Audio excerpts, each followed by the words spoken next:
大家好，我是唐浩，今天都好吗？那马上就要进入2026年了，那在这里呢，我们预祝大家新年快乐，顺心平安。那今天呢，我们要跟您聊一个比较严肃的话题，也是最近在美中两地非常火热的话题，就是斩杀线。那相信很多朋友都听过这个词儿了。那斩杀线是什么呢？是来自电玩游戏的术语。也就是当主角的血消耗到一定程度之后进入容易被击倒的危险区间，那血条就会变色，那这个血条线就是斩杀线，因为对手只要使出一套连续技就可以轻易的取命了。那斩杀线为什么会爆红呢？主因是一位在中国 B 站的博主，叫做斯奎奇大王，也叫老 A。那这位老 A 呢，自称是住在美国西雅图读书的医学院学生，但是因为通过教授的介绍所以他也兼职在帮医院或者帮警察收遗体。他最近在网络上直播声称他见过好几个真实案例，都是美国人民如何的困苦，被房租、房贷、医疗、买车等等压得喘不过气。甚至呢，还宣称说有个年收入45万美元的科技工程师在失业之后，短短几个月就变成了流浪汉，流落街头了。他声称呢，这就是美国社会的斩杀线。那虽然中产阶层看起来是表面的光鲜，但是呢，只要你失业了或者生场大病，就可能让你被社会淘汰，陷入万劫不复。那他的结论呢，是美国资本主义社会这套制度有问题，还是中国特色的社会主义制度比较好，有低保给人民保障诸如此类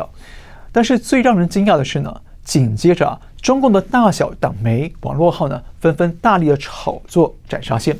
就连海外的亲共媒体也纷纷跟进，形成一场铺天盖地的舆论战火，快速在全世界爆发开来，引发美中两国网友的热烈讨论。好，那美国是不是真的有斩杀线呢？那这个劳 A 的言论真实性又如何呢？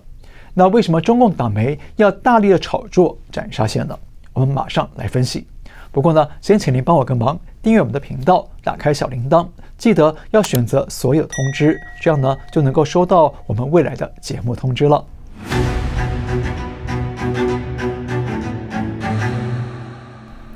那首先我必须说，美国确实有穷人，美国的医疗费用也确实非常的高。那美国呢，也确实有严谨的信用分数制度，会跟你生活的方方面面挂上钩。但是呢，美国中产阶层的真实生活并不像这个老 A 说的那么脆弱。那美国大多数穷人呢，也没真的像他说的那么悲惨。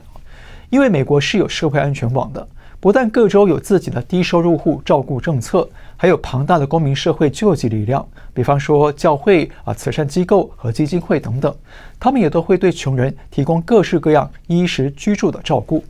而且呢，美国的工作机会比较多样，只要你真的愿意工作的话，其实呢，大多数都是可以自食其力的活下去。当然了，也有些人不愿意工作，就想靠政府福利和社会救济来过日子，那这种人呢也是不少的，所以就造成大家会在纽约或其他城市的街头看到流浪汉。当然了，生病医疗和购买医疗保险是一笔很大的花销，所以呢，美国大约有2530万人没有医保，但是这个人数的比率呢却是逐年在下降。2010年有17.8%的人没有医保，但是2023年只剩下9.5%。换言之呢，美国政府是一直在把医疗安全网铺得更开，像纽约的低收入户也会被政府补助，免费加入医保。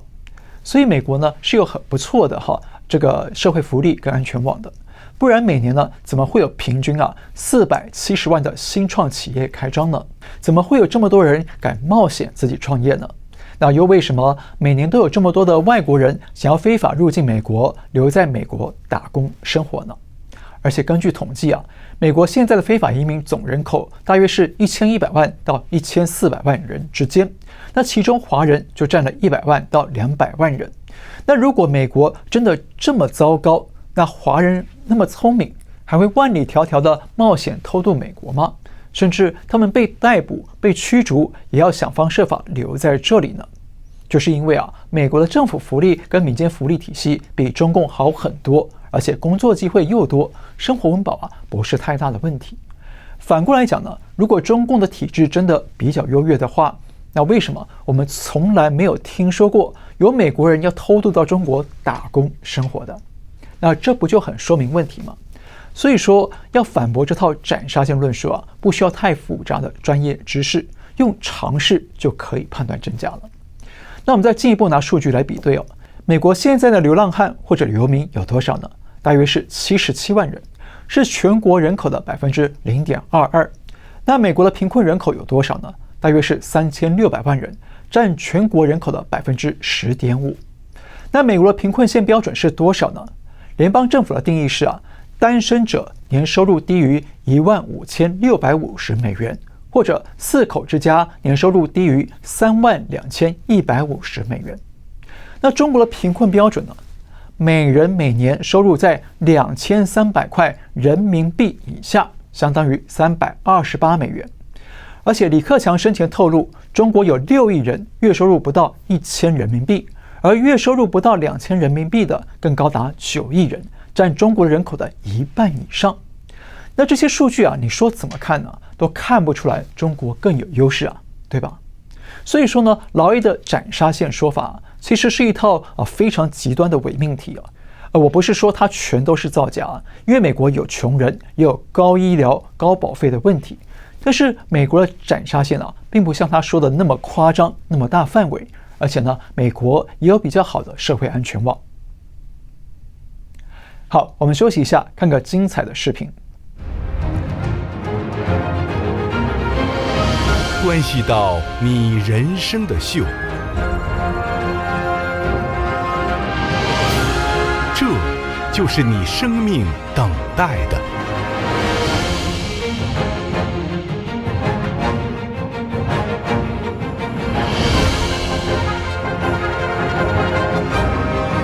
神韵每年一套全新节目。没错，2026年度的神韵晚会已经在全球巡回演出。今年神韵有8个艺术团同时巡回，那台湾也从今天开始要演出1个多月，请台湾的朋友们不要错过。另外呢，有东南亚和东北亚朋友留言问我说神韵会不会去他们国家演出呢？这个您可以上神韵的官网去查询，神韵 .com。那神韵会在2月到韩国，4月呢到日本演出。那东南亚国家目前是没有安排的，但是我建议东南亚和香港甚至是国内朋友们可以到台湾台北去看，因为台北的场次比较多，所以呢有比较多的好座位可以挑选，而且台北交通方便，美食也多，人民呢又很友善，很适合您到台北去一趟神韵之旅。那希望大家别错过今年的神韵了。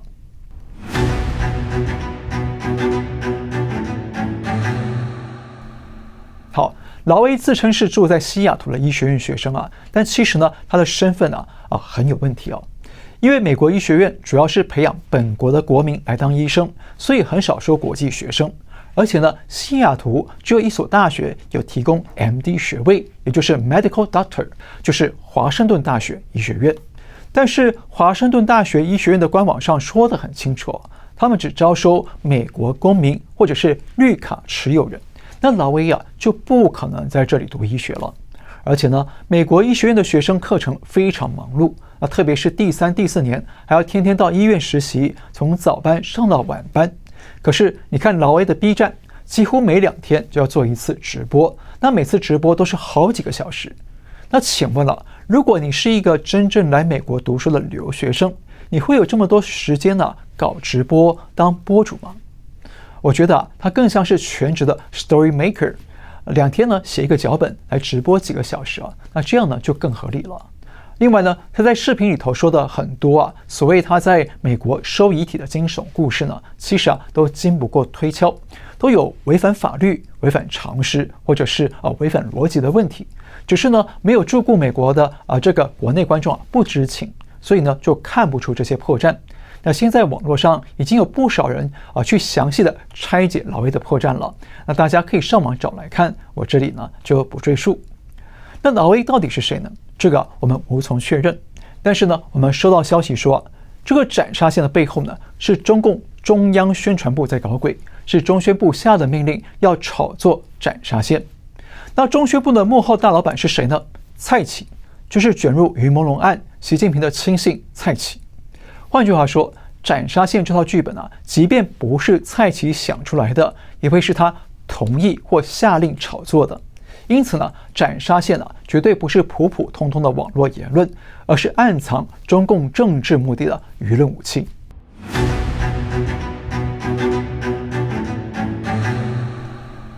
那为什么中共要在这个时间点卖力炒作斩杀线呢？而且是从党媒到网络全方位的铺开呢？我个人认为有几个主因。第一中国经济衰退严重，中产阶层出现大规模的返贫，那中共无力挽救了。我们在前2节节目里讲过，中国经济撞上了4大危机：失业危机、房市危机、债务危机和通货紧缩危机。那尤其是通缩，被世界各国认为是最难解决的经济陷阱。因为企业不断的倒闭或裁员减薪，就让更多人丢了工作或找不到工作，也就没有能力去消费。那民间消费起不来，商品卖不动，那厂商只能够扩大裁员减薪或者是倒闭，就造成更多的人失业，更不愿意消费，就形成一个恶性循环的回圈。那这种恶性回圈就造成了许多中产阶层他付不出房贷，养不起家庭，生活变得很困难。其实这种大规模返贫潮早就出现了。中共从今年初就开始大力宣传防范，但是到了年底还是一样无解。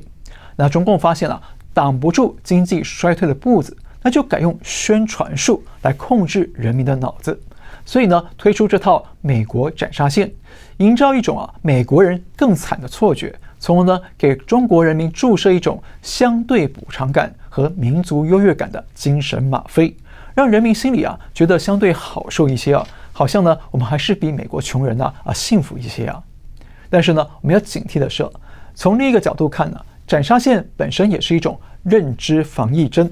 那说白了，中共今天告诉你美国人有多苦，目的是在你的潜意识里面提前预告，明年会过得比今年更苦。那到时候你只要想起美国，你就会获得一点相对补偿感，就会觉得中国还是幸福的，中国又赢了。其实是一种阿 Q 式的精神胜利法。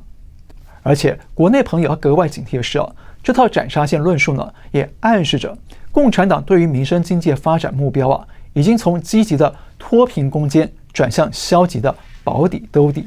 那这意味什么呢？中共已经预告了明年的经济他们无力挽救，甚至只会更糟。所以他们只能用政治宣传来哄骗人民，用宣传来保底，避免底层的民众群起民变。第二个主因是中共要宣传他们的社会主义体制优越，维稳政权连任。大家知道，明年是2026，后年就是2027，也就是中共21大了，也就是习近平要拼第4个任期的关键年。那这是中共史无前例的事情，所以他明年必须要干出一些成绩来说服党内。但是经济肯定是拿不出手了，所以习只能从台湾问题和所谓的新时代中国特色社会主义来入手。而斩杀线攻击的对象就是美国与资本主义社会，通过恶意的扭曲和极端的举例来营造美国社会没有社会安全网，人人活得不安全。那目的就是要烘托在习的长期统治下，中国的社会主义专政更优越，更有制度自信。所以党内应该让习再连任，而人民也都应该继续的感恩党，听党话，跟党走。因此我们看到中共设计了一张宣传图，声称美国的资本主义制度是悬崖，底下只有深渊，没有安全网；而中共的社会主义体制是阶梯，底下有好几张安全网来接触所有的老百姓。那真正熟悉两国体制的人都知道这是造假跟胡扯。但是这就是中共用来洗脑人民、控制权力的真实斩杀线。不过可以想见的是接下来的15-5中国经济只会继续的政治挂帅，一切只讲服从跟忠诚，不讲专业与民生，所以一定会继续的大规模国进民退。那民间企业会更萧条，外资企业会逃更多，那中国的经济与民生只会更凋敝了。第3个主因是中共要持续搞内外斗争，穷兵黩武，准备推动新时代文革来牢控社会。年纪稍微长一点的朋友们都记得当年文革有哪些特点呢？包括了经济大萧条，搞个人崇拜，高压恐怖、中南海高层的权力恶斗、人民言论自我审查，还有呢一大批的红卫兵搞批判斗争等等啊。那请问了，这些特点呢，今天的中国社会是不是通通具备了？经济萧条了，中南海内斗暗潮汹涌了，党魁大搞个人崇拜了，对人民高压严控了。那网络上呢，还有一大批的网军和五毛当起了网络红卫兵，对不对？甚至呢，还搞起了所谓的跨境镇压，比当年文革是有过之而无不及。那为什么中共要走向毛左路线，搞起新文革呢？因为中共除了有国内的权力斗争，还跟美国、日本和台湾搞起了国际斗争。那尽管中国经济是每况愈下，但是中共还是把大量的资源投入到军事发展和军工产业，目的就是为了实现他们所谓的人类命运共同体，也就是称霸世界的帝国主义梦。那在这种内外斗争、穷兵黩武的局面呢，中共想要通过新文革把中国变成了准战时体制，这样呢就可以让中共轻易的控制人民百姓，可以轻易的牺牲人民，完成党魁的政治目标，也可以轻易的煽动民族主义来动辄外国。那老一辈的人可能还记得当年文革时期呢，中共党媒就宣传说世界上2/3的人都生活在水深火热当中，还说台湾同胞在水深火热之中，但事实上却是中国人民过得最水深火热，光是一场文革就死了2000万人。那中共每遇到危机或者需要严控人民的时候呢，就跟人民说外国有多惨有多糟，让人民觉得自己还是幸运的，要感恩党，听党话，跟党走。那今天中共再次搬出这套外国更惨、外国更危险的宣传术，是不是透露了中共再次遇到棘手的危机呢？而且很可能会让文革重演，好维稳政权。还有，如果这3大主因不能够改善的话，就会进一步演变成中国人民的3大灾祸：大规模人民财富锐减，陷入贫困；经济上国进民退，民生凋敝；还有政治上重返文革浩劫，全民受害。因此看到中共这么卖力的推销斩杀线就可以预见了，2026是中国吃大苦的一年。那很遗憾但是国内朋友们一定要有心理准备。还有呢，我们也一定要记得，中共不对人民说真话，也不让人民说真话，甚至让人民不敢说话，那才是最可怕的斩杀线。好，今天聊到这里，感谢您收看，我们下次再会。